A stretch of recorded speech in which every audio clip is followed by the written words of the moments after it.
L'eau se propageant sur Terre et nourrissant les sols est la source de toutes les formes de vie de cette planète.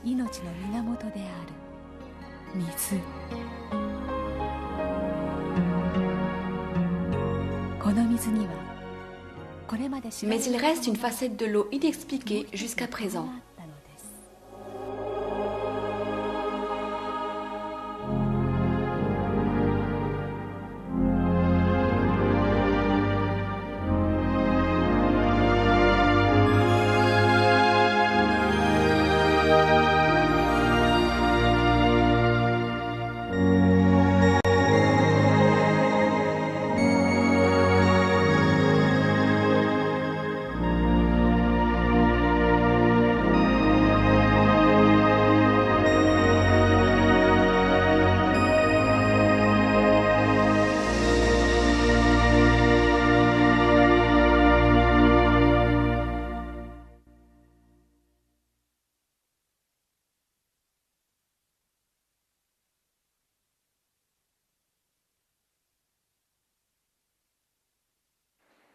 Le docteur Masaru Emoto de l'Institut général IHM étudie l'eau depuis de nombreuses années.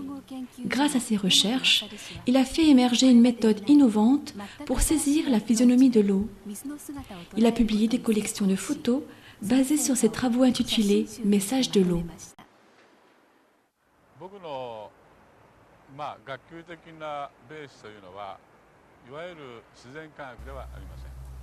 Mes études académiques ne sont pas basées sur les sciences naturelles mais culturelles.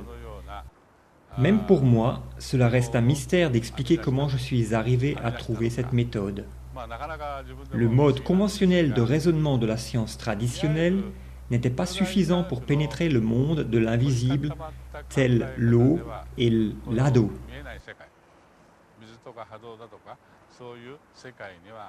Moi, un novice, je m'y suis attaqué, mon absence de crainte m'ayant permis d'y plonger.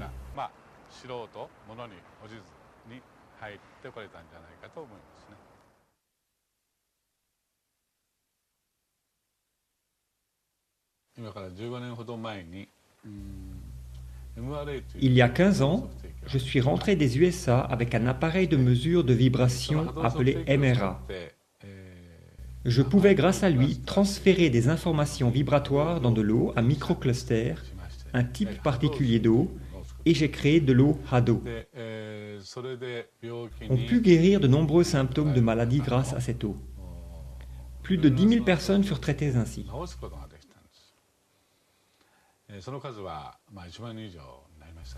Le concept de l'eau pouvant guérir à elle seule fut dur à accepter par beaucoup de gens, en particulier les médecins.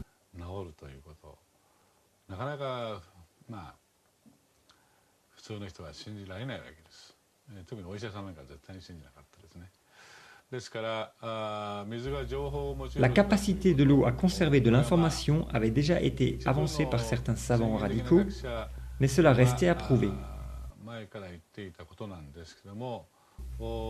Je me creusais la tête chaque jour pour trouver une réponse.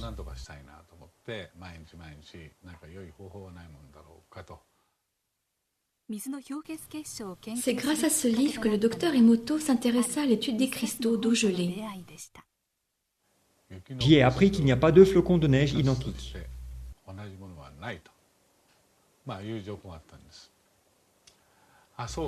J'ai pensé, oh, des flocons de neige.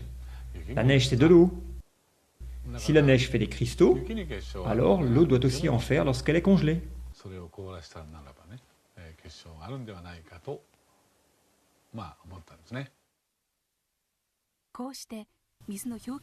C'est ainsi que débuta l'étude des cristaux d'eau congelée, sans néanmoins obtenir de succès instantané.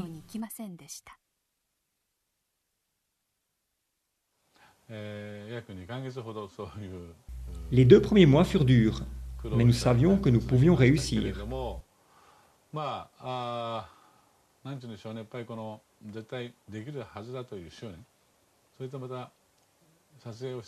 J'ai persévéré avec M. Ishibashi, qui a pris les photos actuelles. Finalement, environ 60 jours plus tard, nous obtînmes notre première photo réussie. J'étais tellement ému. J'ai versé des larmes de joie.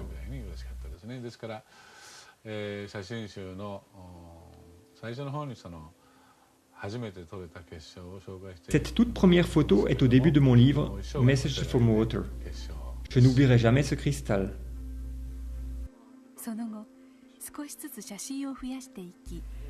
Depuis, nous avons graduellement agrandi notre collection de clichés en accumulant des données. Certaines des eaux examinées ne montrèrent aucune formation cristalline. Regardez l'exemple de l'eau du robinet.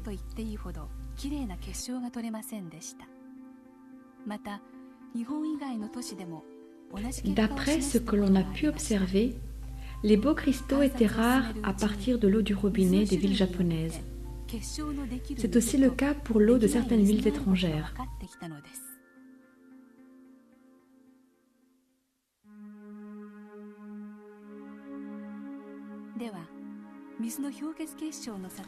Poursuivant nos recherches, nous découvrîmes que certains types d'eau produisaient de magnifiques cristaux alors que d'autres non.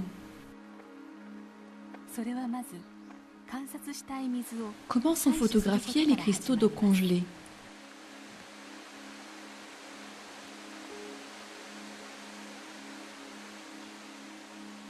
Nous commençons par recueillir un échantillon de l'eau que nous souhaitons examiner. Ici, c'est notre chercheur aux chutes de Shiraito no Taki, une source célèbre sur les pentes du mont Fuji. L'énorme quantité de pluie tombant sur le mont Fuji s'infiltre dans la montagne pour en ressortir 20 ans plus tard. Ici, aux sources de Shiraito no Taki, où ces cascades débitent plus de 100 000 mètres cubes par jour.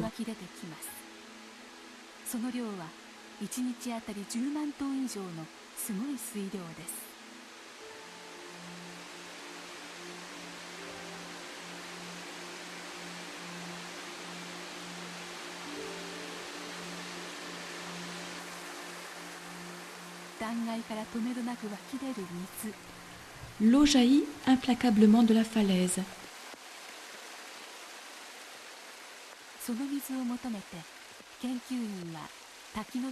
Notre chercheur s'approche du pied de la cascade et remplit un flacon d'eau fraîche.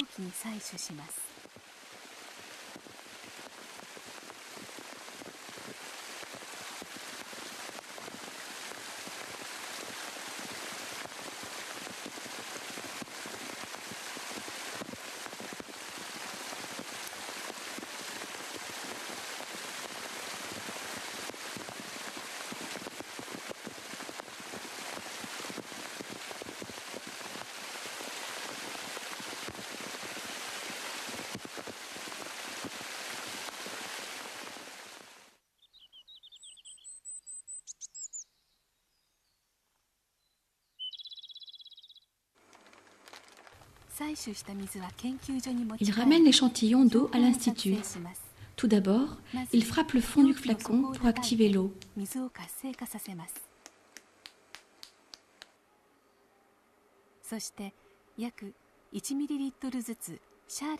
Puis, il la répartit en gouttes de 1 ml dans chaque boîte de pétri.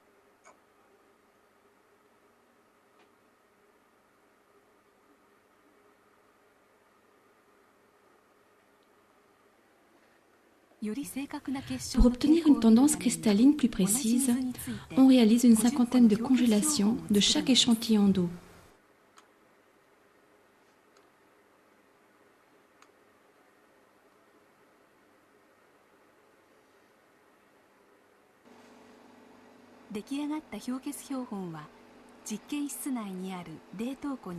Les boîtes de pétri sont mises au congélateur à moins 25 degrés dans le laboratoire. Les cristaux sont alors examinés à l'intérieur de notre laboratoire où est maintenue une température constante de moins 5 degrés.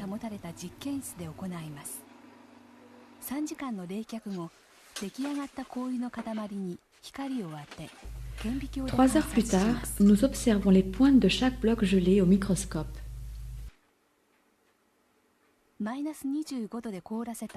Sous l'effet de l'éclairage, le cristal se met à croître et à s'étendre lorsque sa température augmente.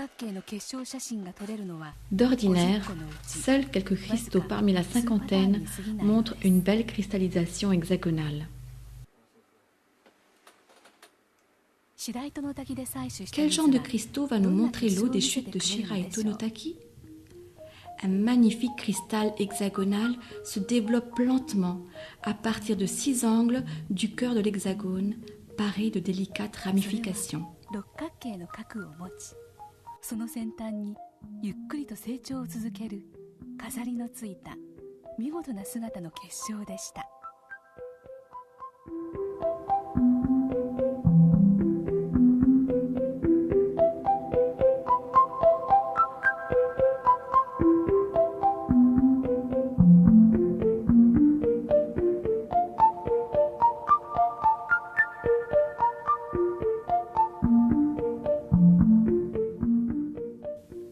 En un court instant, notre examinateur repère un scintillement et le photographie.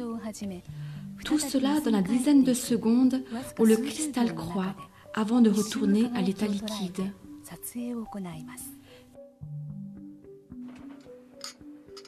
Une vue de côté révèle une protubérance au sommet. Ceci est dû au fait que le cristal ne se développe non pas en 2, mais en 3 dimensions à partir du centre.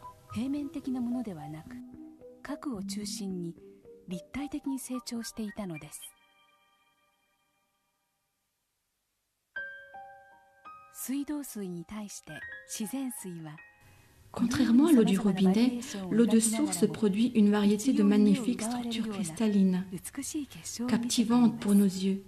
C'est l'eau qui nous révèle un autre aspect d'elle-même.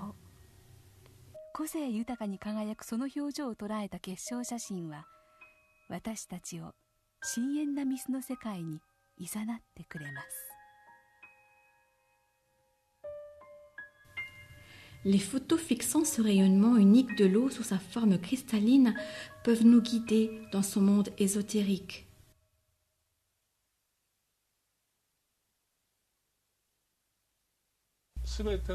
Tout ce qui existe vibre. La science ne peut nier cela.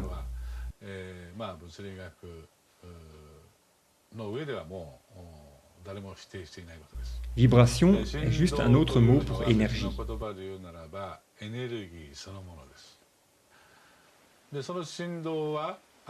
Alors, comment se transmettent les vibrations? Je crois que c'est par l'eau.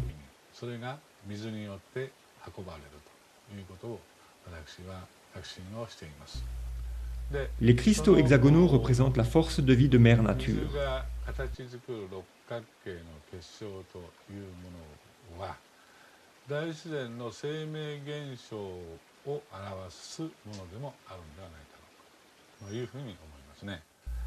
En conséquence, l'absence de cristaux hexagonaux peut être interprétée comme un signe que les forces de vie ont été corrompues énergétiquement dans cette région.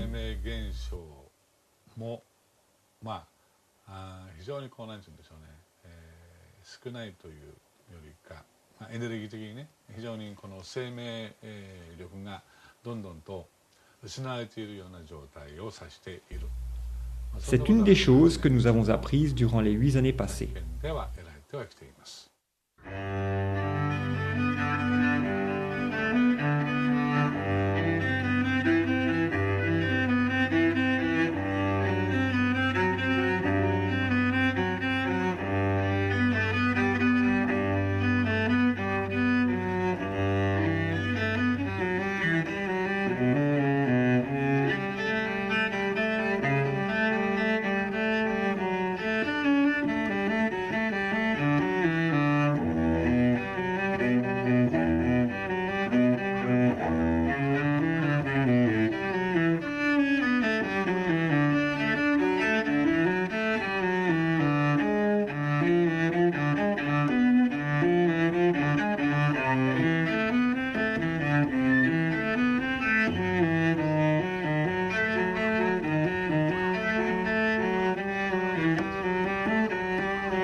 La musique est une vibration. Si nous exposons de l'eau à de la musique, sa structure cristalline changera. Connaissant les principes fondamentaux, cela ne doit pas surprendre.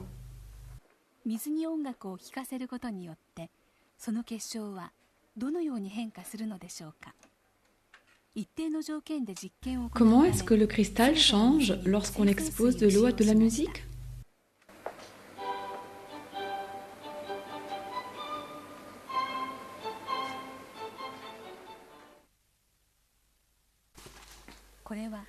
Pour garantir une constance dans les expériences, nous utilisons toujours de l'eau distillée.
Lorsque l'eau est exposée à de la musique, son côté expressif se révèle, formant et transformant ces cristaux au gré de la musique. C'est comme si le cristal était le reflet de nos propres émotions.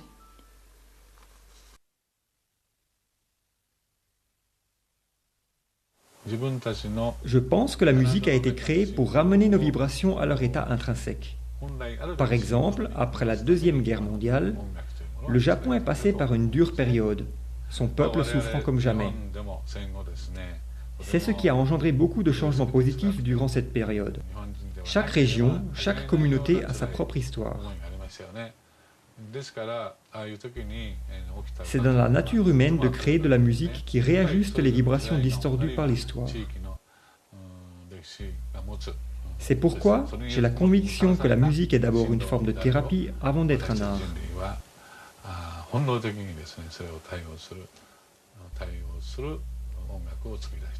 J'ai conseillé beaucoup de gens malades, 15 000 environ, en utilisant un appareil à Hado appelé MRA.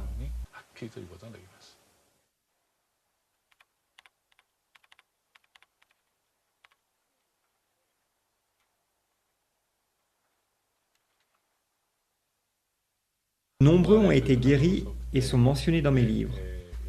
Beaucoup demandent encore mon aide actuellement, mais tous ne peuvent pas venir ici. Certains vivent loin, d'autres sont des enfants dans des hôpitaux. C'est alors que j'ai pensé à utiliser des photographies pour extraire de l'information. J'ai demandé à ces patients de m'envoyer leurs photos. Très confiant, j'ai pu obtenir des informations sur eux et créer de l'eau, Hado, sans leur présence physique.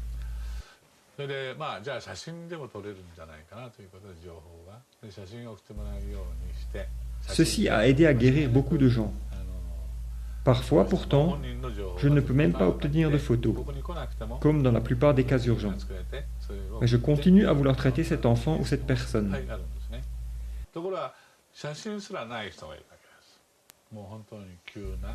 Cela m'a fait penser que si des photos pouvaient fournir des informations, peut-être que le nom des patients aussi.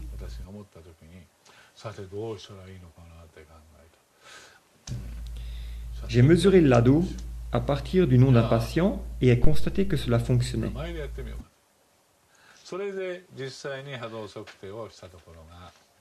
C'est là que j'ai réalisé que les mots retenaient de l'information vibratoire.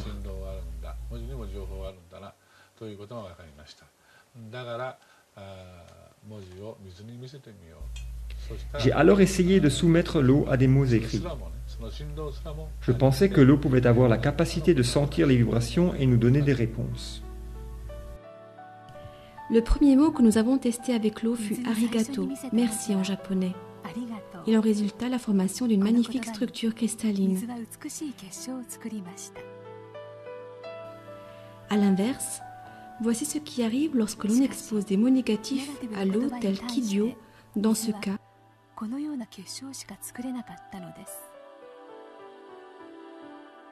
ou la phrase « Tu me rends malade, je vais te tuer ».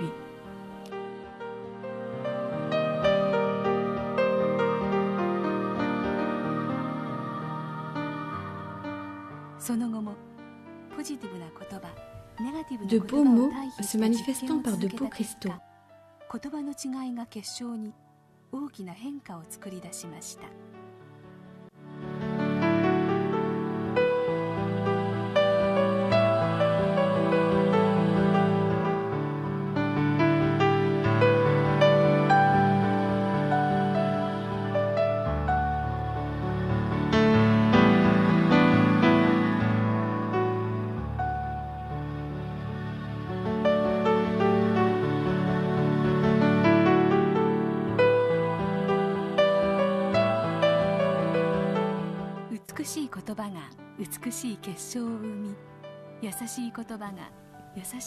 En nous apparaissant sous sa forme cristalline, l'eau nous laisse voir le pouvoir caché derrière les mots.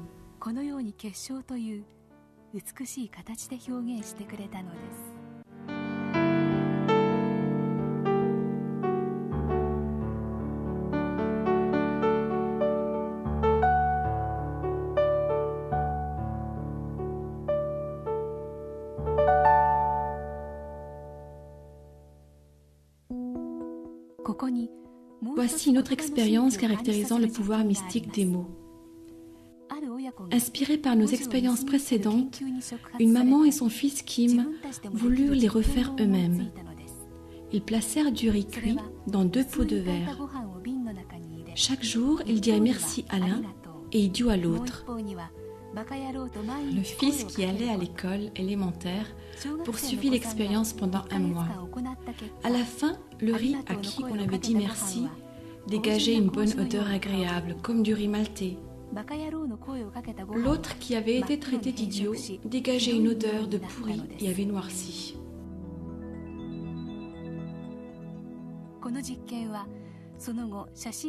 Cette expérience gagna en renommée auprès des lecteurs des messages de l'eau. Elle fut reproduite et rapportée par beaucoup de gens. On dit que les mots font naître la vie. Ces photographies montrent clairement la puissance inhérente du verbe.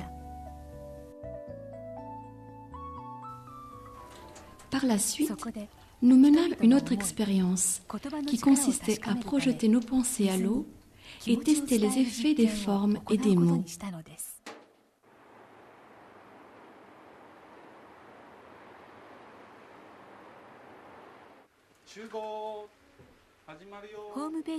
Grâce à notre site internet, nous avons rassemblé un groupe de volontaires pour nous aider à réaliser cette expérience. 4 groupes de parents et leurs enfants y participèrent. Dans cette expérience, nous utilisâmes 2 flacons d'eau du robinet de Tokyo. Notons qu'elle a tendance à ne pas cristalliser. Tous les participants expriment leur gratitude tout d'abord à voix haute, puis en pensée, les yeux fermés au premier flacon. Puis ils observèrent les changements dans l'eau. Merci eau, nous t'aimons eau, nous prendrons soin de toi eau.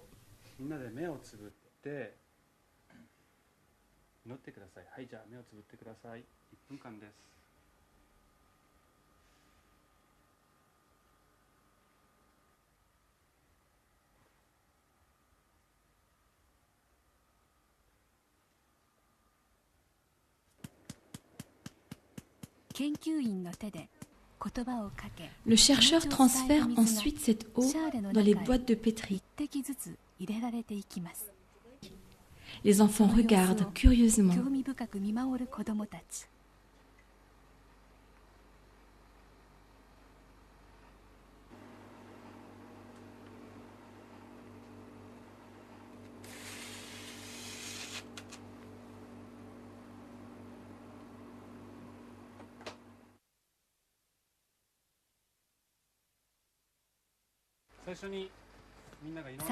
Trois heures plus tard, l'eau congelée est prête pour l'observation.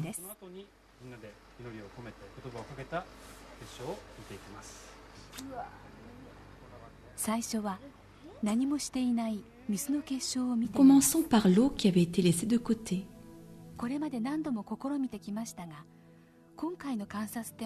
Comme tellement souvent lors des fois précédentes, nous observâmes une fois de plus une totale absence de beaux cristaux dans l'eau de Tokyo.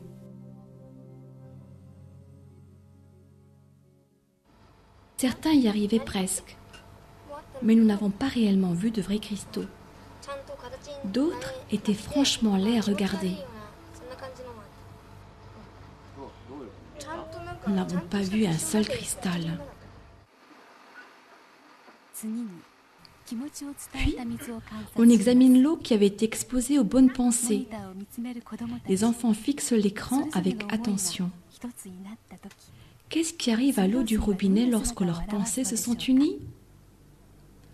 Alors, surgissant de la pénombre du microscope, un petit cristal apparaît et commence à croître lentement.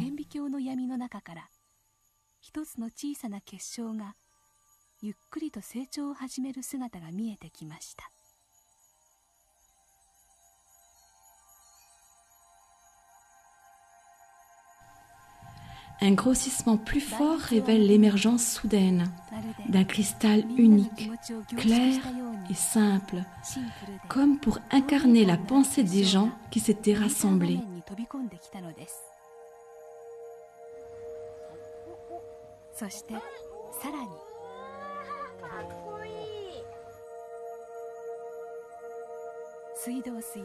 En réponse aux paroles et pensées des participants, l'eau du robinet de Tokyo produit un magnifique cristal équilibré.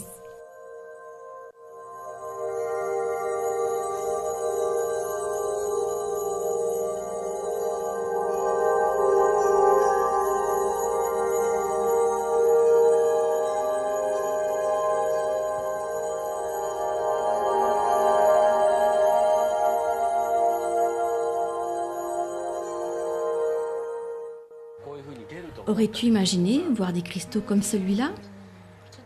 Non, je ne pensais pas. Comment t'es-tu senti quand tu as vu le cristal?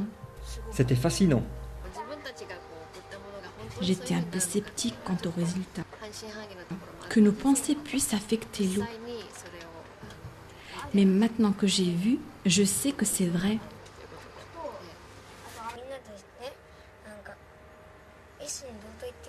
J'ai ressenti que nous étions devenus un et j'ai pu prier pour l'eau. C'était bien.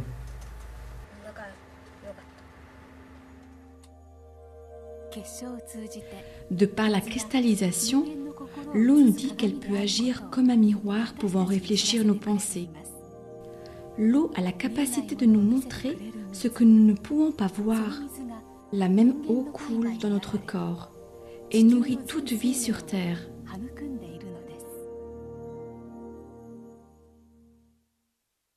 L'énorme écho, déclenché par le livre Message de l'eau, est maintenant en train de se répandre partout dans le monde. Basé sur les concepts présentés dans ce livre, nous avons commencé un projet nommé « Amour et gratitude pour l'eau ». Des messages ont été amenés dans ce projet. Cette éclatante réponse est sans aucun doute le signe que les cristaux d'eau gelée sont porteurs d'un message universel.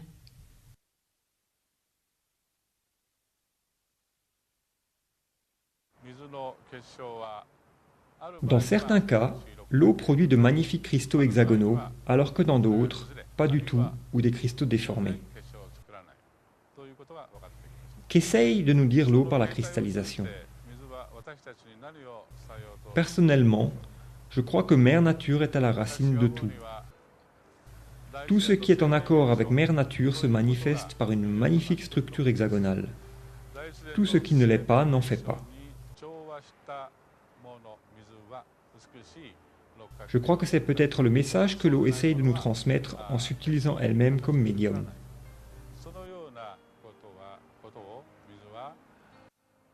Il est important pour l'eau autour de nous de ne produire que de beaux cristaux hexagonaux.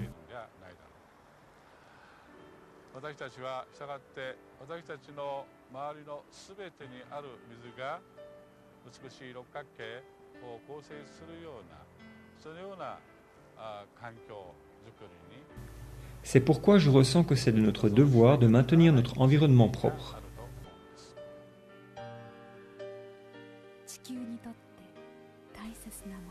Les cristaux nous disent ce qui est important pour notre planète et ses habitants. C'est le message que nous pouvons utiliser pour nous projeter en avant lorsque nous commençons à contempler le futur.